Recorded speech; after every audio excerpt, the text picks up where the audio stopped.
கடந்த 2 நாட்களாக காற்றின் வேகம் ரொம்ப குறைஞ்சிருச்சு இந்த பாம்பன் தீவு பகுதியில.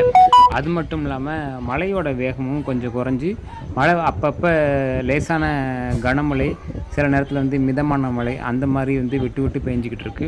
இதற்கு இடையில இந்த பகுதியில மீன் பிடிக்க போகலான்னு சொல்லிட்டு மீன்வளத்துறையிலிருந்து இங்க இருக்கிற மீனவர்களுக்கு அனுமதி வழங்கிட்டாங்க.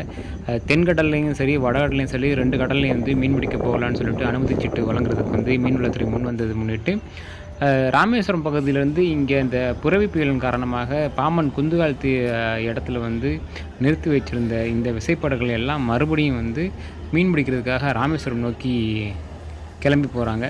நேற்றே பாம்பன் பாலத்தை திறக்கிறதுக்கு அனுமதி கிடச்சிச்சு. இருப்பினும் லேசான காற்று வீசியதால் நேற்று அந்த பாம்பன் பாலத்தை திறக்கலை. இன்றைக்கும் பாம்பன் பாலத்தை திறக்கிறதுக்கு முன்னாடி அந்த காற்றோட வேகம் எப்படி இருக்குன்னு சொல்லிட்டு பாலத்து மேலேருந்து அந்த என்ஜினியர்ஸ் எல்லாம் செக் பண்ணதுக்கப்புறம் இன்று மதியம் ஒரு 12:30 மணி அளவில் இன்றைக்கி இந்த பாம்பன் பாலம் திறக்கப்பட்டு பாம்பன் பகுதியில் நிறுத்தி வைக்கப்பட்ட அனைத்து ராமேஸ்வரம் படகுகளும் பாம்பன் பாலத்தை கடந்து சென்றன.